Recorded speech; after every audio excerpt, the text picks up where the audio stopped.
წარმოიდგინეთ, რომ დედამიწაზე არსებობდეს მიკარგული ადგილი, სადაც ადამიანებს ყველანაირი განაჩენის და სასამართლოს გარეშე გზავნიდნენ.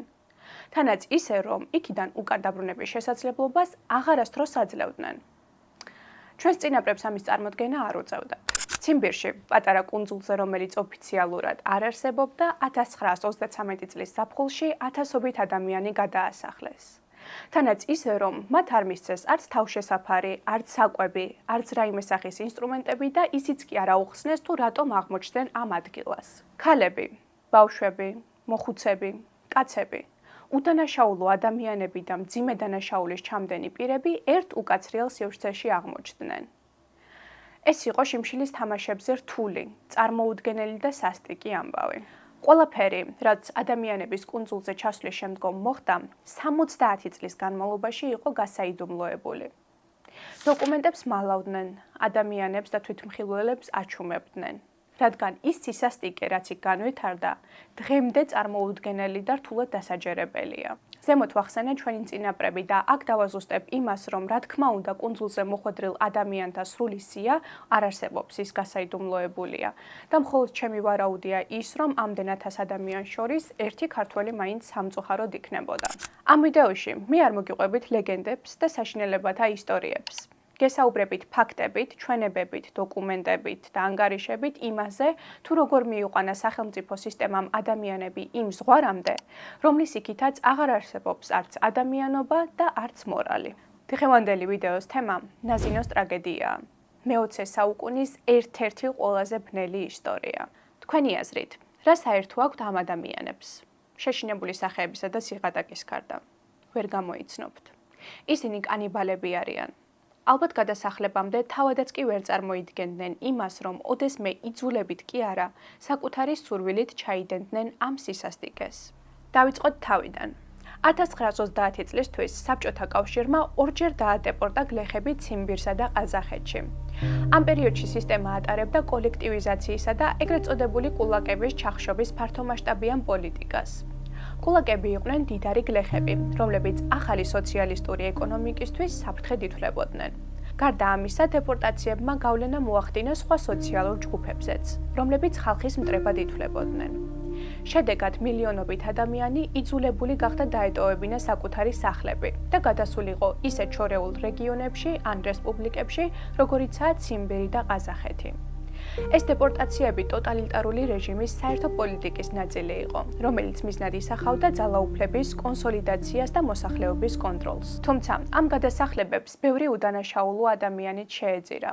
ნაზინოს ტრაგედიის პერიოდში კი განსაკუთრებით, რადგან ამ პერიოდში დეპორტაცია შეეხო არა ხალხის მტრებად აღიარებულ პირებს, არამედ უდანაშაულო ადამიანებსაც. ხშირად ადამიანები ყოველგვარი ბრალდებისა და სამართლებრივი დევნის გარეშე იგზავნებოდნენ უკიდურეს რეგიონებში.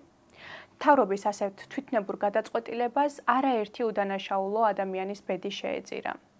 მათ არც უკან დაბრუნების შესაძლებლობას აძლევდნენ და არც ვინმესთან დაკონტაქტების. ნაწილობრივ ეს გამოიწვია იმან, რომ ამ პერიოდში გლეხები მასიურად ცდილობდნენ თავი დიდი ქალაქებისთვის შეეფარებინათ და იქ ეპოვათ სამსახური. თუმცა ქალაქები მოიცვა ეპიდემიამ, შიმშილმა და გაჭირვებამ, რის გამოც 1932-33 წლებში 7 მილიონი ადამიანი გარდაიცვალა. პრობლემის მოგვარება სისტემამ პასპორტის რეფორმით სცადა, რომელიც განასხვავებდა ქალაქის მაცხოვრებელს ჩამოსული გლეხისგან. შესაბამისად, ჩამოსულის ქალაქში ყოფნა პასპორტის არ ქონის გამო უკვე უკანონოდ ითვლებოდა. მალევე დაიწყო მასიური დაპატიმრებები. ხალხს იჭერდნენ პირდაპირ ქუჩაში და სატვირთო მატარებლით გზავნიდნენ იმ ადგილას, რომელიც ალბათ უცხო არავისთვის არაა. მასზე წაგვიკითხავს ქართველი ავტორებისგანაც, ან მოგვისმენია ნათესავებისგან. ციმბირში. ამით ერთგვარად ცდილობდნენ ამ ტერიტორიის დასახლებას და ხალხის რთულ პირობებში სამუშაო ძალისთვის გამოყენებას. გადასახლების დაწყებიდან 5 წელში ციმბირის მოსახლეობა რამდენიმე მილიონით გაიზარდა. თუმცა ეს ტერიტორია წინასწარ არ შეუმზადებიათ. არც ციმბირელები არ იყვნენ მზად ამდენი გადასახლებულის მიღებისთვის. და მაშინ, როდესაც ალექსანდროვსკოეს კომენდატურამ მიიღო ტელეგრამა იმის შესახებ, რომ ამდენ ადამიანს გზავნიდნენ, მათ მიწერეს, რომ ვერ მიიღებდნენ, რადგან ამდენი არც საცხოვრებელი არ ჰქონდათ და არც დრო იმისთვის, რომ რამე აეშენებინათ. ნოვოსიბირსკიდან პასუხის პასუხმაც არ დააყოვნა და მიწერეს, რომ ეს მათი პრობლემა იყო, რადგან 3000 ადამიანი უკვე გაგზავნილი ჰყავდათ და ერთ კვირაში კიდევ ამდენს გაგზავნიდნენ. ალექსანდროვსკოეში გაიმართა თათბირი, რომელზეც გადაწყვიტეს, რომ ჩამოსულებს გადაგზავნიდნენ პატარა კუნძულ ნაზინოზე.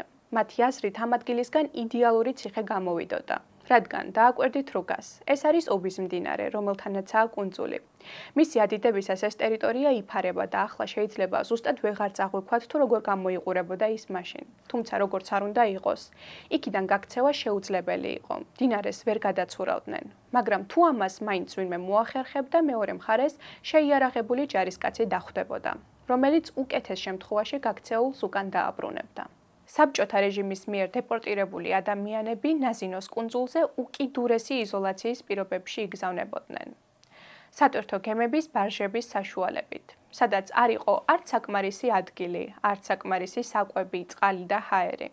თანაც გაიხსენეთ ის, რომ ამ ადამიანთა შორის იყვნენ რეციდივისტებიც, რომელთათვისაც ხალხის დაწიოკება და ფიზიკურად გასწორება უმარტივესი იყო. ისინი პარავდნენ საჭმელს, ტანსაცმელს და უკიდურეს შემთხვევაში სიცოცხლესაც კი. გზაში ადგენდა 3 კვირას და რა თქმა უნდა, ამ პირობებში ხალხის უმეტესობამ ვერც კი შეძლო დანიშნულების ადგილამდე მისვლა. დღევანდელ მეცნიერთა სხვადასხვა შეფასებით, მოგზაურობის დროს სიკვდილიანობის მაჩვენებელი დეპორტირებულთა საერთო რაოდენობის რამდენიმე პროცენტს აღწევდა. საშინელება ხმელეთზე ჩასვლისთანავე დაიწყო. პირველი გემიდან გადმოიტანეს 40 გვამი და ერთიანად ერთ ორმოში ჩაყარეს. კარგი ამინდი იყო, მზიანათებდა, რის გამოც მესაფლავეებს დასვენების დრო მისცეს. ამ პერიოდში ორმოდან ხავილის ხმა გაისმა. აღმოჩნდა, რომ ზოგი ადამიანი ჯერ კიდევ ცოცხალი იყო. ისინი ბოლო ძალებით ცდილობდნენ ორმოდან ამოხოხებას. ითხოვდნენ დახმარებას იმისთვის, რომ ცოცხლად არ დამარხულიყვნენ. ასე გადარჩა 8 ადამიანი, რომელიც უკვე განწირული იყო სიკვდილისთვის. გზა და ეს სანახაობა არ იყო ყველაზე რთული გამოცდა გადასახლებულთათვის. ამის შემდეგ იწყებოდა ბრძოლა გადარჩენისთვის, რადგან არ არსებობდა არც საჭირო ინფრასტრუქტურა, არც საკვები, მედიკამენტები ან თავშესაფარი, რამაც გამოიწვია გავრცელებული დაავადებები და შიმშილი. ხალხი იზოლირებული იყო გარესამყაროსგან. მათ კონტაქტის არანაირი საშუალება არ ჰქონდა, რაც უფრო ართულებდა მდგომარეობას. ჩასულებს დახვდათ ტრიალი მინდორი, სახლების, საწყობების, საკვებისა და ნივთების გარეშე. კუნძულზე იყო უძლიერესი ქარი, ნესტი და მუდმივად სველი მიწა, რაც იდეალური გარემოა სისხლისმწოვი მწერებისთვის, კოღოებისთვისა და ტკიპებისთვის. ხალხი თავიდან გაუნձრევლად იდგა, ვერც წარმოედგინათ, რომ ეს მათი საბოლოო დანიშნულების წერტილი იყო.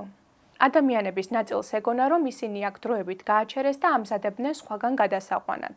მეორე ნაწილი ელოდა უფროს პირებს, რომელიც მათ დაყოფდა ჯგუფებად, მისცემდა საკვებს, თავშესაფარს და ყოველდღიურად შესასრულებელ დავალებებს. თუმცა არაფერი არ ხდებოდა. ერთადერთი, რაც მათ დაუტოვეს, იყო ტანსაცმელი, რომელიც დაპატიმრების მომენტში ეცვათ. თხელი პალტოები, უმეტესობა კი, საერთოდ ფეხშიშველი იყო და ეს მაშინ, როდესაც ღამღამობით ტემპერატურა სწრაფად ეცემოდა, იწყებოდა წვიმა. თავშესაფარი არ არსებობდა. ადამიანები წვებოდნენ მიწაზე და ეხუტებოდნენ ერთმანეთს, იმისთვის რომ არ გაყინულიყვნენ. კუნძულზე ცხოვრება დაიწყო. პირველი დღეები სრულ ქაოსში გავიდა.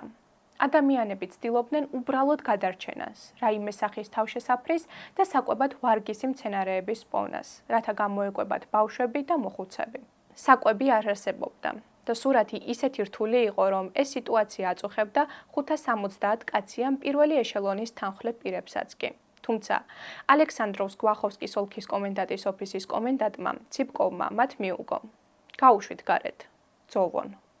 19 მაისს კუნძულზე პირველი ეშელონის ჩამოსვლიდან მეორე დღეს ამინდი მკვეთრად შეიცვალა. დაიწყო თოვლი, ძლიერი ქარი და ყინვა.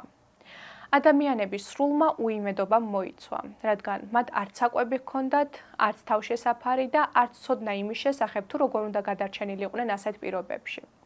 ერთადერთი, რაც მათ შეეძლო, იყო ცეცხლის დანთება, მის გარშემო ჯდომა, ძილი, კუნძულზე უმისამართოდ სიარული, დამპალი ხის, ფესვების და ქერქის ჭამა და ასევე ხავსის. ძნელი სათქმელია, შეეძლოთ თუ არა სხვა რამის გაკეთება, რადგან 3 დღის განმავლობაში არავისთვის საკვები არ გაცემულა. ხანძარი და კვამლი მთელ კუნძულზე გავრცელდა. ადამიანები იღუპებოდნენ. ზოგი ცოცხლად იწვებოდა კოცონთან ჩაძინებისას, ზოგი დამწრობით, ზოგი ნესტის გამო, სიცივის ან შიმშილის. მათ ხელუხლებლად ტრიალ მინდორზე ტოვებდნენ. ელოდებოდნენ მზის გამოსვლას, რათა მათი დამარხვა შესძლებოდათ.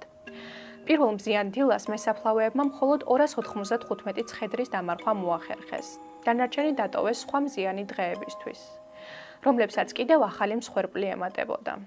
წარმოიდგინეთ, რომ მხოლოდ მეოთხე მეხუთე დღეს კუნძულზე გაგზავნეს ფქვილი, ჭურჭლის ან ნებისმიერი გამოსაცხობის გარეშე.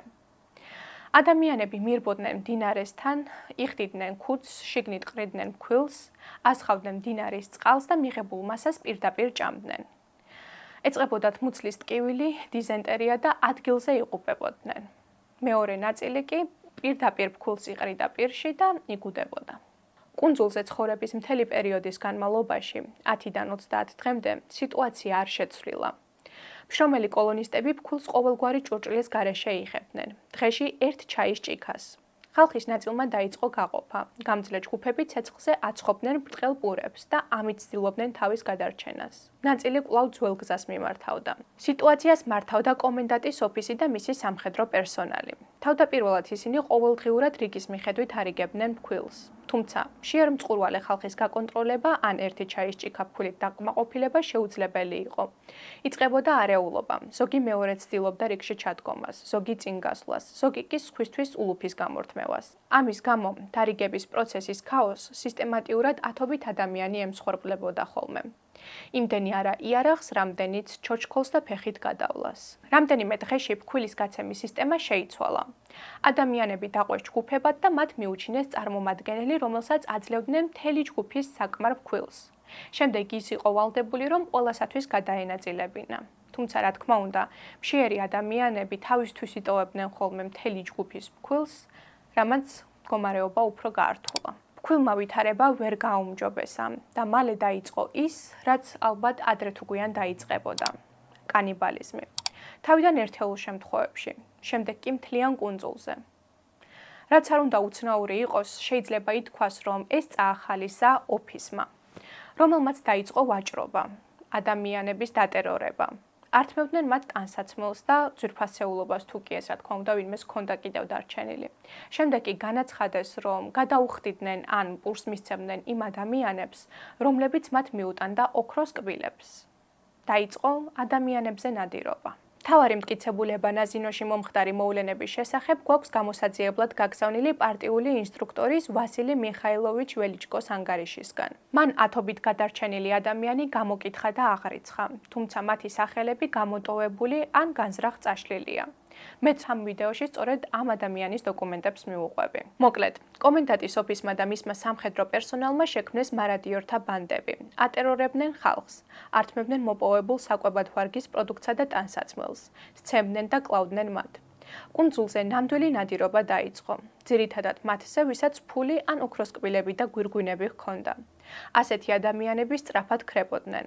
მეორე დღეს კი მესაფლავეები მსხვერპლს პირგახსნილს მარხავდნენ. მეორე ეშელონიც მსგავს სიტუაციაში აღმოჩნდა და ისინი ვალდებული იყვნენ სწრაფად შეგვებოდნენ კუნძულის წეს-ჩვეულებებს. მაისის ბოლოს 25-27 რიცხვებში დაიწყო ხალხის სექციებში, ეგრეთ წოდებულ დასახლებებში გაგზავნა. სექციები მდებარეობდა მდინარე ნაზინას გასწვრივ, მისი შესართავიდან 200 კილომეტრში. იქამდე ასვლა ნავით იყო შესაძლებელი. სექციები შორეულ, დაუსახლებელ ტაიგაში მდებარეობდა. ისიც ყველანაირად შეუმზადებელი. ერთი გამართლება ის იყო, რომ იქ ცხებოდა პური, ნაჩქარევად აშენებულ საცხობში, რომელიც ხუთივე სექციისთვის იყო გაზიარებული. თუმცა პრობლემებმა არ იკლო. ადამიანები ისევ ისე განაგრძობდნენ ცხოვრებას, როგორც ცხოვრობდნენ. ერთადერთი ფქვილისგან აღარ კვდებოდნენ, თუმცა სიკვდილიანობა მაინც უდიდესი იყო. მაგალითად, მეხუთე სექციიდან ნავით წამოვიდა 78 ადამიანი და გადარჩა მხოლოდ 12. გრძელდებოდა ოფისის ტირანიაც და კანიბალიზმიც. ხალხი, რა თქმა უნდა, გაქცევას ცდილობდა. ზოგი ახერხებდა კიდეც და ახლომდებარე სოფლებში გადარბოდნენ, სადაც ადგილობრივები საკვებით ეხმარებოდნენ. თუმცა ეს, რა თქმა უნდა, ერთეულ შემთხვევებში ხდებოდა და მათ აბრუნებდნენ ან ჯარისკაცები ადგილზევე კლავდნენ. ახლა კი მივუყვეთ რეალურ შემზარავ ისტორიებს. აღტინა მარი ნიკიტა სასული, 21 ივნისი 1999 წელი, ნაზინო. მშობლები ყვებიან. ბრუნდებოდნენ თიბვიდან, ესმით ქალის ყვირილი, რომელიც დაბმულია და აჭრიან მკერდს, ჭამენ მის ხორცს უმად. ისინი ერთმანეთს ჭამდნენ, ეს უკვე აქ ხდებოდა სოფელთან. კუნძულიდან სოფელში გადმორბოდნენ ხოლმე და აი მშობლები დაბრუნდნენ სახლში და ყვებიან რა საშინელება ნახეს. მე კიდე მედუდუკე ჩიტი, ყველგან დავრბოდი. ბავშვებს გვიგზავნოდნენ ასე სირბილს, ეშინოდათ, არ შევეჭამეთ. მშობლებმა დაინახეს, როგორ დაიჭირეს ქალი და მკერდი მოაჭრეს. ჩოკარევა ტაისია მიხაილის ასული. 21 ივნისი 1986 წელი, ნაზინო. გვეკითხებოდნენ, სადაა მოსკოვი, სადაა ლენინგრადი. ჩვენ კიდე არაფერი არ ვიცოდით. პირველად გვესმოდა ეს სიტყვები. ჩვენ ოსიაკები ვართ. ხალხი მშიერი მორბოდა, საჭმელი არაფერი ჰქონდათ. ჭიქაფქულს უყრიდნენ, წყალს ურევდნენ, ჭამდნენ და იმ წამსვე ფაღარათი ეწყებოდათ. ოჰ, რა აღარ ხდებოდა. ხალხი შიმშილით იხოცებოდა. ადამიანები ერთმანეთს ჭრიდნენ. პოპოვა ვერა პეტრეს ასული, 23 ივნისი 1989 წელი. ხალხმა სარდაფების შენება დაიწყო. ღამე ქალებისთვის და ბავშვებისთვის იქიდან გამოსვლა სახიფათო იყო. ქალებს მკერდს აჭრიდნენ, ბავშვებს შესაჭმელად იტაცებდნენ. როდესაც შიმშილის გრძნობა იმარჯვებდა, წილისყრის დრო დგებოდა, ვისაც მოუწევდა, იმას ჭამდნენ. ბილინო ფეოფილა მიხაილის ასული, 21 ივნისი 1989 წელი, ნაზინო. იმავე ზაფხულს კუნძულზე მოსკოვის კომისია ჩამოვიდა. ვიღაც უფროსის ცოლი მოხვედრილა აქ. კომისიის შემადგენლობაში ჯარისკაცები შედიოდნენ. იმათმა ადგილობრივ უფროსებს უთხრეს, მოიყვანეთ ცოცხლებიც და მკვდრებიც. ისინი კიდე უკვე აღარ იყვნენ. რამდენი დაიხრჩო, რამდენი გარდაიცვალა შიმშილით. მოხუცები ყვებოდნენ, რომ მდინარეზე წყლისთვის ან თეთრეულის გასავლებად სიარული შეუძლებელი იყო. კუნძულიდან ისეთი კვნესა ისმოდა. ყოველ საღამოს ძველი ნაზინოს მხრიდან პატიმართათვის დაჰქონდათ ფქვილი. თითეულისთვის ერთი ჭიქა. ასეთი იყო მათი კვება. ყვებოდნენ, რომ სანამ გაარჩევდნენ უფროსის ცოლის ამბავს, წინა დღეს ადამიანების შეჭმამდე მისულმა პატიმრებმა მას მკერდი მოაჭრეს, რის გამოც ეს ქალი გაგიჟდა. ჩვენ სახლში იმ დროს იყო ხალხის გასაჩერებელი. კოლმეურნეობა გვავალდებულებდა ხალხის დაბინავებას. თუ ბოშები მოდიოდნენ, უნდა მიგვეღო. სახლში გადასახლებულებიც ხვდებოდნენ. ერთხელ სიკვდილის კუნძულიდან მოხუცი ქალი მივიღეთ. სახლში ჰქონდა შემოსასვლელი, ოთახი და ორი საძინებელი. ქალები წაიყვანეს ბოლო ოთახში, ღამის გასათენებლად და მე დავინახე, რომ მოხუც ქალს ფეხზე წვივები ჰქონდა მოჭრილი. ჩემ კითხვას მან უპასუხა. სიკვდილის კუნძულზე მომაჭრეს და შეწვეს. წვივებიდან მთელი ხორცი ჰქონდა მოჭრილი, რის გამოც ფეხები ეყინებოდა. ამიტომ ისინი ნაჭრით ჰქონდა გადახვეული. დამოუკიდებლად მოძრაობდა, მოხუცკავდა, მაგრამ რეალურად 40 წლის იქნებოდა. ახლა წარმოიდგინეთ, რა რთული გარემო იყო პატიმრებისთვის. მაგრამ იმაზეც იფიქრეთ, რამდენად კოშმარი იყო უდანაშაულო ადამიანებისთვის, რომლებიც ჩვეულებრივი ცხოვრებით ცხოვრობდნენ და დაჭერამდე ვერც კი წარმოიდგენდნენ, რომ ოდესმე ასეთ შიმშილის თამაშებში აღმოჩნდებოდნენ. ასეთი ადამიანი ცოტა ნამდვილად არ იყო. ნოვოჟილოვი ვილ მოსკოვიდან. ცხოვრობდა ქალაქში ცოლთან და შვილთან ერთად და პატიმრების დღეს უნდა წასულიყო მეუღლესთან ერთად კინოში. წასვლამდე, სანამ ცოლი ემზადებოდა, გავიდა მაღაზიაში სიგარეტის საყიდლად და დაიჭირეს. გუსევა, ხანდაზმული ქალი. ის მურომში ცხოვრობდა. მისი ქმარი მურომის სადგურის უფროსი ინჟინერი იყო 23 წლიანი წარმოების გამოცდილებით. მათი ვაჟი ამავე სადგურის დამხმარე მექანიკოსი იყო. გუსევა მოსკოვში ჩავიდა, რათა ქმრისთვის კოსტუმი და თეთრი პური ეყიდა. ვერანაირმა დოკუმენტმა ვერ უშველა. დააპატიმრეს. ზელენინ გრიგორი. ბოროვსკის კრასნი ოქტიაბრის ქარხანაში შეგირდად მუშაობდა და მოსკოვში ექიმთან სამედიცინო მიმართვით წავიდა. მიმართვამ ვერ უშველა. დააპატიმრეს. გორშტეინ გრ. კომუნისტური ახალგაზრდული კავშირის წევრი 1925 წლიდან. მამამისი 1920 წლიდან კომუნისტური პარტიის ბოლშევიკების წევრი. მოსკოვის ბენზინის ქარხანაში მუშაობდა. თავად გორშტეინი ტრაქტორის მძღოლი იყო ნიაჩინსკში. მიდიოდა მამასთან. დააპატიმრეს რკინიგზის სადგურზე, მიუხედავად იმისა, რომ საბუთები ხელზე ჰქონდა. არსენტი ფლორკოვი, კომუნისტური ახალგაზრდული კავშირის წევრი 1925 წლიდან. მისი მამა იყო კომუნისტური პარტიის ბოლშევიკების წევრი, იატაკქვეშა აქტივისტი და მუშაობდა ექიმად დასავლეთ რეგიონში, სუზემკაში. თავად ფროლკოვი აიყვანეს სოჩში, სვეტლანას კურორტის მშენებლობაზე, სადაც ის დურგლად მუშაობდა და სამსახურიდან სახლში ფეხით ბრუნდებოდა. კარპუხიან მიხაილ აიკ, მოსკოვში ნომერ მე-6 ქარხნის სტაჟიორი. მამა მოსკოველი ჰყავდა, თავადაც მოსკოვში იყო დაბადებული და გაზრდილი. ის სტაჟირებიდან სახლში ფეხით ბრუნდებოდა, რა დროსაც ქუჩაში დააკავეს. გოლენკო ნიკიფორე, ხანდაზმული კაცი ხოპერის რაიონიდან, რომელიც მოსკოვის გავლით მიემგზავრებოდა შვილის სანახავად კურსკის ოლქში. დააკავეს რკინიგზის სადგურზე. შიშკოვი, მოსკოვის ქარხნის წითელი ოქტომბრის მუშა. ის იქ უწყვეტად 3 წლის განმავლობაში მუშაობდა. სამსახურიდან დაბრუნებისას ქუჩაში დააკავეს. ვინოგრადოვა, კოლმეურნეობის მუშა ცენტრალური შავი ზღვის რეგიონიდან. ის მოსკოვში მიემგზავრებოდა ძმის სანახავად, რომელიც მერვეუბნის პოლიციის უფროსი იყო. ქალი მოსკოვში მატარებლიდან გადმოსვლისთანავე დააკავეს. ფაინა გლუხოვა, ტაშკენტის პირუტყვის შესყიდვის ცენტრის მშენებლობის ოსტატი. მორიგი შვებულების მიღების შემდეგ ის ბიძასთან ლენინგრადში წავიდა. შვებულების შემდეგ უკან დაბრუნებისას მოსკოვში დააკავეს, ბილეთითა და დოკუმენტებით, რომლებმაც ვერ უშველა. ნაზინი, დიდი თეატრის სახანძრო სამსახურის უფროსის თანაშემწე, კრემლის სახანძრო სამსახურის ერთ-ერთი თანამშრომელი. დააკავეს ქუჩაში და მას კრემლის საშვიც ვერ დაეხმარა. შმელევი, კომკავშირის წევრი 1933 წლიდან, მოსკოვში, ფრუნზეს სახელობის 24 ქარხნის თანამშრომელი, დურგალი. მას პასპორტი 2 დღეში უნდა მიეღო. თან ჰქონდა შესაბამისი პირადობის დამადასტურებელი დოკუმენტი.